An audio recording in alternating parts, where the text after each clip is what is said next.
కేవలం 100 రూపాయలకే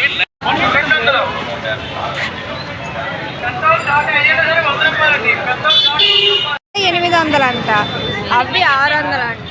చిన్నవి 600, పెద్దవి 800. ఇవి బార్గెన్ చేయగా 500కి అయితే ఇస్తానని చెప్పారు.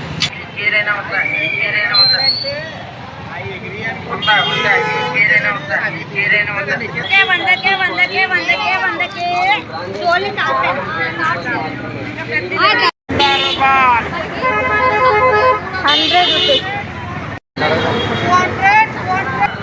200 అంట. ఏ టాప్ అయినా ఈ మార్కెట్లో చిన్నపిల్లల బొమ్మల కలెక్షన్ అయితే భలే ఉన్నాయండి. ఇందులో ఏవి తీసుకున్నా 100 రూపీసే. మీరు చిన్నవి తీసుకున్నా పెద్దవి తీసుకున్నా ఏదైనా 100 రూపీసే. డీటెయిల్గా ఫుల్ వీడియో కావాలి అంటే నా ప్రొఫైల్ కింద లింక్ యాడ్ చేశాను, వెళ్ళి చూడండి. వీడియో నచ్చితే లైక్ చేసి మరిన్ని వీడియోస్ కోసం మన ఛానల్ని ఫాలో అవ్వండి.